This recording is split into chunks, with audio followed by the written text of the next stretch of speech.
수능 국어의 관문 수문장입니다. 곧 1월 말경에 EBS 수능 특강이 출시됩니다. 수험생들에게는 거의 성경과도 같은 책이죠.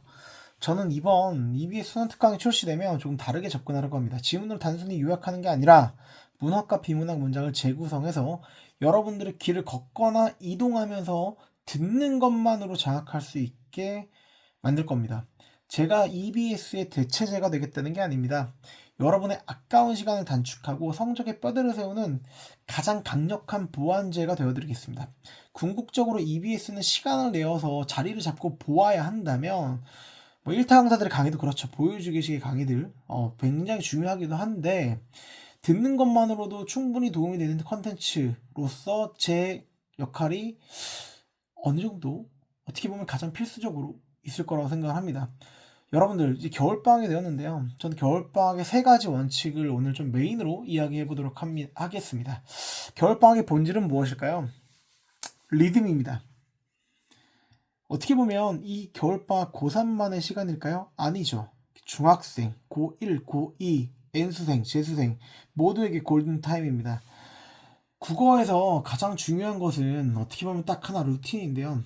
방학에는 무너지는 건 실력이 아니라 루틴입니다. 아침에 늦게 일어나고 공부했다가 안 했다가 어느 날은 국어 아예 안 하고 뭐 이런 식인 건데 사실 여러분들의 방학을 끝까지 견인할 진짜 점수를 만드는 그 원칙 3가지를 공유하겠습니다. 지금 보면 화면에 지금 보이시나요? 제가 사실 제 손가락이 잠깐 보였네요. 지금 듣고 있는 게 집중하고 있다면 사실 제가 이 듣기 위주의 컨텐츠다 보니까 화면을 별 볼 필요가 없거든요. 근데 지금 오늘 같은 경우는 좀 몇 개 블랭크를 좀 뚫어놨죠. 원칙 3가지를 공유하겠습니다. 저 블랭크에 들어갈 숫자, 표현이 무엇인지 오늘 좀 집중해 줬으면 좋겠습니다. 첫 번째, 최소 하한선을 구축하라.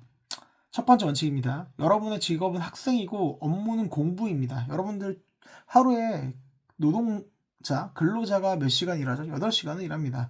사실 제가 그 8시간을 공부하라고 꼭 말을 하고 싶은데 그 중에서도 국어는 꼭 반드시 하한선 최소 2시간 이상은 반드시 가져가십시오. 무슨 일이 있더라도 여러분들이 학생이라면 컨디션이 좋으면 4시간, 어떤 날에는 아예 안 한다. 뭐 이런 게 절대 있으면 안 돼요. 하루에 반드시 2시간이라도 하셔야 됩니다.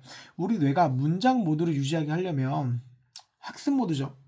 매일 조금씩이라도 밀어 넣어야 됩니다. 하루 쉬면 이틀이 무너지고 사흘 쉬면 처음부터 다시 시작해야 되는 것이 국어입니다. 하한선은 여러분의 실력을 지켜주는 최후의 방어선입니다. 명심하세요. 두 번째 원칙입니다. 몇 권 로테이션 독서를 얘기할 것 같아요.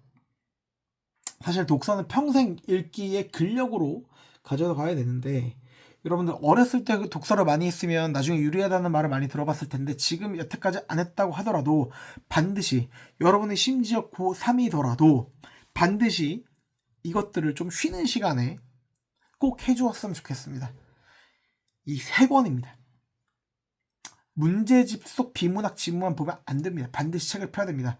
유학본이나 AI 해석에 의존하는 순간 여러분의 뇌에서 읽기는 포기가 됩니다. 국어는 결국 내 눈으로 단어를 밀고 들어가 문장을 버티는 힘이거든. 독서가 지루하지 않게 만드는 비법 3가지 3권 로테이션 독서입니다. 지금 잘 들으셔야 돼요. 첫 번째, 한 권은 내가 제일 좋아하는 분야의 책을 잡습니다. 문학이든 비문학이든 관계없어요. 두 번째, 관심 없는 분야의 책 한 권을 잡습니다. 세 번째, 벽처럼 느껴지는 어려운 문화책 한 권을 고르세요.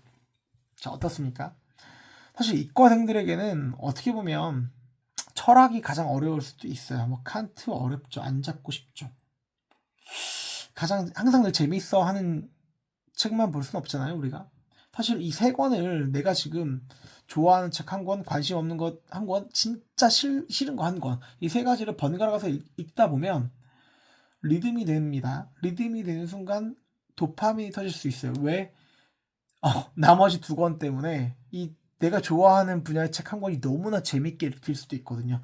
근데 그러다가 벽처럼 느껴지는 그 책 때문에 관심 없는 분야가 관심이 생길 수도 있어요. 마지막 그 2권을 읽었던 힘으로 그 벽처럼 느껴졌던 그 책 한 권까지 읽어낼 수 있을 겁니다. 아시겠죠? 3권을 오늘 당장 잡으셨으면 좋겠습니다. 원칙 3번째입니다. 문제풀이 시 시간보다 근거 중심의 정교한 점검을 하라. 자, 시간이 모자란다. 그 나중에 조금 더 솔루션을 얘기해 볼 수는 있을 것 같아요. 그런데 어쨌든 우리가 틀릴 건 틀리더라도 맞힐 건 맞춰야 되거든요. 제발 어떻게 보면 특히 고2까지, 고3까지도 조금 해당하는 문제일 수도 있어요. 고3 여름방학이 지나가 보면서부터 시간이 매우 중요하겠지만요. 시간은 나중에 얼마든지 차차 더 효율적으로 줄여갈 수도 있거든요. 근데 지금 중요한 거는 근거를 내가 정확하게 판단할 수 있느냐, 그 기준을 내가 아느냐, 모르느냐의 문제입니다. 여러분들 그 기출 문제는 어디서나 출력해서 볼 수 있잖아요. 문제집도 많고요. 근데 고를 때 반드시 해설지가 내가 잘 들어오는, 내가 나와 궁합이 좀 맞는 해설지냐라는 걸 좀 판단할 필요가 좀 있습니다. 해설이 명확한 근거를 제시하고 있는가, 내가 잘 읽히는가를 고민해 볼 필요가 있는 거죠.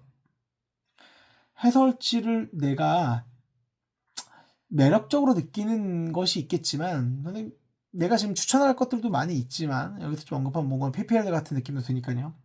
여러분들 꼭 서점에 가서 해설지를 펼쳐두고 나에게 맞는 기출문제집이 무엇인가, 기출문제 해설지가 무엇인가 좀 판단했으면 좋겠습니다. 다만 여기서 중요한 건 해설지도 중요한데 더 중요한 거로 말할게요. 근거입니다. 근거. 근데 그 근거 중심을 푸는데 해설지를 바로 보는 게 아니고 내가 먼저 틀렸으면 왜 틀렸는지 먼저 내가 근거를 생각해 보는 겁니다. 틀렸다면 틀린 근거를 찾으셔야 돼요. 그리고 정답의 근거를 해설을 보면서 아 그렇구나가 아니라 내가 먼저 생각해야 됩니다. 이게 더 중요한 겁니다. 맞히는 것보다 중요한 건 지금 내가 정확한 근거로 바탕으로 이해하고 장악하고 있느냐, 그것이 먼저가 되겠습니다. 자, 정리하겠습니다. 겨울방학의 3원칙. 첫 번째, 하한선 2시간. 두 번째, 독서 3권 로테이션. 세 번째, 근거 중심의 점검입니다. 고 출시될 EBS 수능 특강 듣는 형태로 빠르게 조금 바꿔보고 싶어요. 여러분들이 들으면서 편하게 이동하면서도 좀 이해할 수 있는 컨텐츠가 필요하다고 생각을 합니다. EBS의 어떤 컨텐츠들을 여러분들의 몸에 새겨주는 채널이 좀 되는 게 목표입니다. 여러분들, 하지만 EBS보다 더 중요한 게 있죠. 무엇입니까? 두 글자. 네, 수능입니다. 어쨌든 가장 메인 컨텐츠는 수능이 될 거예요. EBS 수능 특강이 나오고 수능 완성이 나오면 또 활용을 하겠지만요.